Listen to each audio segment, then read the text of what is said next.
Hello friends, कैसे हो आप सब लोग। तो फ्रेंड्स, हमने पिछली क्लास में डिस्कस किया था प्लाज्मा मेम्ब्रेन और सेल मेम्ब्रेन के बारे में। ये सब सेल की ही टाइप्स हैं और आज हम डिस्कस करेंगे न्यूक्लियस के बारे में।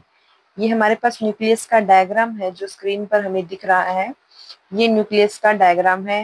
ये सभी, जैसे इसमें सबसे पहले हमारे पास आता है क्रोमेटिन, फिर न्यूक्लियोप्लाज्म, फिर nuclear membrane. Chromatin, nucleoplasm, nuclear membrane. जो न्यूक्लियर मेम्ब्रेन होती है वो डबल मेम्ब्रेन होती है, डबल लेयर्ड मेम्ब्रेन है। ये डबल लेयर्ड हमें दिख रही है यहाँ पे, ये अंदर और बाहर, और इसके पास पोर्स प्रेजेंट है जिसको हम न्यूक्लियर पोर्स बोल देते हैं। और एक इसमें सबसे इम्पोर्टेंट पॉइंट हमारे पास है, न्यूक्लियस को डिस्कवर किसने किया था। रॉबर्ट ब्राउन ने हमारे पास न्यूक्लियस को डिस्कवर किया था। ये बहुत बार एग्जाम में पूछ भी लिया जाता है कि हु डिस्कवर्ड द न्यूक्लियस। ये रॉबर्ट ब्राउन जिसने न्यूक्लियस को डिस्कवर किया था। फिर है हमारे पास इसके अंदर न्यूक्लियर पोर्स। ये न्यूक्लियर मेम्ब्रेन के अंदर होते हैं क्योंकि ये क्या है, मटेरियल को एक्सचेंज करने में हेल्प करते हैं। और फिर हमारे पास आता है इसमें न्यूक्लियोलस। अब हम डिस्कस करते हैं न्यूक्लियस के बारे में। न्यूक्लियस के पास क्रोमोसोम्स होते हैं और जो क्रोमोसोम्स हैं वो डीएनए और प्रोटीन दोनों से मिलकर बने होते हैं। ये कब दिखते हैं हमें, जब सेल का डिवीजन होता है तब हमें ये दिखते हैं, जिनके पास जेनेटिक इंफॉर्मेशन होती है in the form of DNA molecule. जो न्यूक्लियस है वो सेल के सेंट्रल पार्ट में प्रेजेंट होता है। और हमसे बहुत बार पूछ लिया जाता है कि सेल के अंदर लार्जेस्ट ऑर्गेनेल क्या है। तो हमारे पास न्यूक्लियस जो है वो लार्जेस्ट ऑर्गेनेली है सेल के अंदर। ये सब हमसे पूछ लिए जाते हैं और इनसे प्रीवियस ईयर में क्वेश्चंस आए भी हुए हैं। नेक्स्ट है हमारे पास,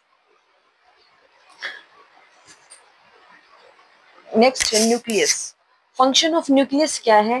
ये सभी सेलुलर एक्टिविटीज को कंट्रोल करता है, इसलिए हम इसको कंट्रोल रूम भी बोल देते हैं सेल का। 1 मार्क्स में हमसे ये पूछ लिया जाता है कि कंट्रोल रूम किसे बोलते हैं, तो हम न्यूक्लियस को कंट्रोल रूम भी बोलते हैं। And also known as the genetic hub, because इसके पास क्रोमोसोम्स, जिसके पास जेनेटिक इंफॉर्मेशन होती है, जीन्स और डीएनए है, तो इसको जेनेटिक हब के नाम से भी जाना जाता है। जो न्यूक्लियस है हमारा वो डीएनए और प्रोटीन इनसे मिलकर बना हुआ है। कॉम्पोजिशंस बहुत इंपॉर्टेंट है, ये पूछ ली जाती हैं। न्यूक्लियस एब्सेंट होता है हमारा आरबीसी और प्लेटलेट्स के अंदर। आरबीसी और प्लेटलेट्स इन ह्यूमन एब्सेंट होता है। नेक्स्ट है हमारे पास न्यूक्लियस के कंपोनेंट्स। फर्स्ट कंपोनेंट है हमारे पास न्यूक्लियोलस। आरएनए प्रेजेंट होता है। जो आरएनए है वो प्रोटीन की सिंथेसिस में हेल्प करता है। न्यूक्लियोलस हमारा आरएनए प्लस प्रोटीन इनसे मिलकर बना होता है। कॉम्पोजिशंस इन सभी की ही इंपॉर्टेंट है। वैगनर एंड वैलेंटाइन ने इसको डिस्कवर किया था। नेक्स्ट है हमारे पास न्यूक्लियर मेम्ब्रेन, एक बैरियर का काम करती है जो न्यूक्लियस और साइटोप्लाज्म के कंटेंट को सेपरेट रखती है।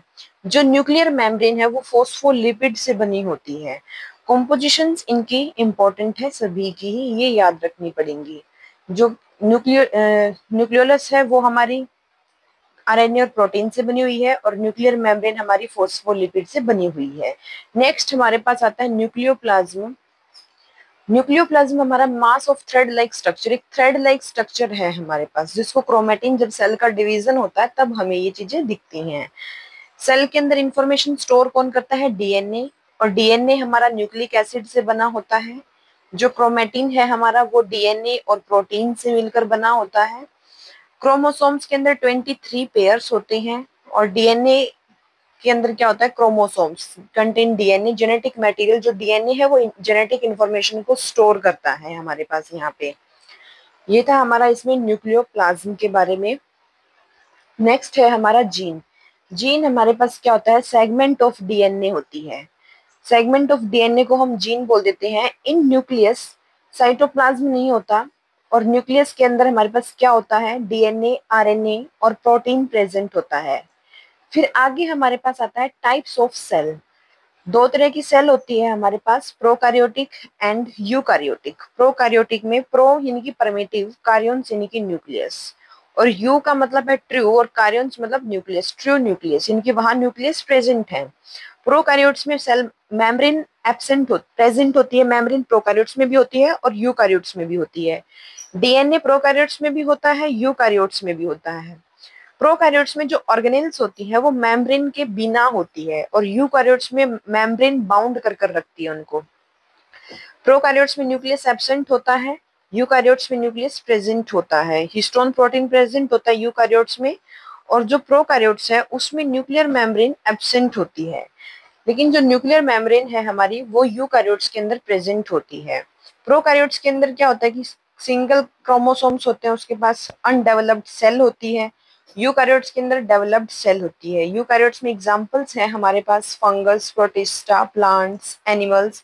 प्रोटोजोआ में अमीबा, एल्गी, यूग्लिना, ये सब एग्जांपल्स हैं। प्रोकैरियोट्स में हमारे पास सेल का डिवीजन होता है फिजन से और बडिंग से। एग्जाम्पल है हमारे पास यहाँ पे bacteria, mycoplasma, virus, archaea blue green algae, ये सब इसके एग्जाम्पल्स हैं। बायो में मेनली जो क्वेश्चंस है वो एग्जाम्पल से ही निकल कर आते हैं थ्योरी की बजाय। डिस्कवरी है, कॉम्पोजिशंस है, एग्जाम्पल्स है, ये इंपॉर्टेंट पॉइंट्स होते हैं इसके अंदर, और ये सभी याद भी रखने पड़ेंगे एग्जाम्पल्स धीरे धीरे। नेक्स्ट हमारे पास है साइटोप्लाज्म। साइटोप्लाज्म क्या होता है? न्यूक्लियस को छोड़कर बाकी जितना भी लिक्विड पार्ट है वो साइटोप्लाज्म होता है। जेली लाइक स्ट्रक्चर होता है। इसकी कॉम्पोजिशंस क्या है? Water plus salt plus inorganic compound. Inorganic compound जैसे फैट है, प्रोटीन है, विटामिन है, इन सब से मिलकर बना होता है हमारा साइटोप्लाज्म। फंक्शन क्या है साइटोप्लाज्म की? ह्यूमिडिटी प्रोवाइड करवाता है सेल को और न्यूट्रिएंट्स ट्रांसपोर्ट करने में मदद करता है सेल के अंदर। उसके बाद हमारे पास इसके अंदर आता है रेस्पायरेशन। दो तरह का होता है, एरोबिक और एनारोबिक। एरोबिक में एयर प्रेजेंट होती है, एनारोबिक में एयर एब्सेंट होती है। एरोबिक में माइटोकॉन्ड्रिया रेस्पिरेशनल साइट है और एनारोबिक में साइटोप्लाज्म। जो माइटोकॉन्ड्रिया है वो 36 एटीपी एनर्जी फॉर्मेशन करता है और जो एनारोबिक है वो 2 एटीपी एनर्जी फॉर्मेशन करता है। एटीपी क्या है हमारे पास? Adenosine triphosphate. ये एनर्जी की करेंसी भी है हमारे पास, ये पूछ लिए जाते हैं। और इनकी जो रेस्पिरेशनल साइट है वो इम्पोर्टेंट है। जो एरोबिक है उसमें माइटोकॉन्ड्रिया है और जो एनारोबिक है उसमें साइटोप्लाज्म है। जो नेक्स्ट है हमारे पास, अब है हमारे पास एटीपी यानी कि adenosine triphosphate. Currency of energy है ये, बायोलॉजिकल एनर्जी में हम इसको बोल देते हैं। फिर हमारे पास है प्रोटोप्लाज्म। प्रोटोप्लाज्म क्या होता है? Mixture of cytoplasm and nucleoplasm, इन दोनों का मिक्सचर होता है। यूकैरियोटिक सेल की प्रॉपर्टी होती है ये। जो प्रोटोप्लाज्म है उसको डिस्कवर किया है डुजार्डिन ने और इसको नाम दिया है पुरकिंजे ने। ये इंपॉर्टेंट पॉइंट है कि डिस्कवर किसने किया है और नेम किसने दिया है। लिविंग पार्ट ऑफ सेल है ये, फिजिकल बेसिस ऑफ लाइफ है। सेल मेम्ब्रेन इसका पार्ट नहीं है, इवन सेल मेम्ब्रेन इसको प्रोटेक्ट करती है, कवर करती है। फिर आता है हमारे पास माइटोकॉन्ड्रिया, जो रिचार्ड एटमैन ने इसको दिया है, कॉलिकर ने इसको नाम दिया है। रिचार्ड एटमैन ने इसको डिस्कवर किया है, कॉलिकर ने नाम दिया है। यूकैरियोटिक की प्रॉपर्टी है माइटोकॉन्ड्रिया, और माइटोकॉन्ड्रिया को हम पावर हाउस ऑफ सेल भी बोल देते हैं। आगे हमारे पास ये दो, इसके अंदर दो लेयर होती हैं। पोरस आउटर बोल देते हैं एंड फोल्डेड को हम इनर बोल देते हैं, जिसको हम क्रिस्टी बोल देते हैं। माइटोकॉन्ड्रिया सेलुलर रेस्पिरेशन साइट है किसकी? एरोबिक रेस्पिरेशन की, जो एटीपी की फॉर्म में एनर्जी जनरेट करता है। 36 एटीपी की एनर्जी ये प्रोड्यूस करता है। जो क्रिस्टी है वो सरफेस एरिया इंक्रीज करने का काम करती है। फिर हमारे पास है राइबोसोम्स, जो कि पार्टिकल लाइक स्ट्रक्चर होता है।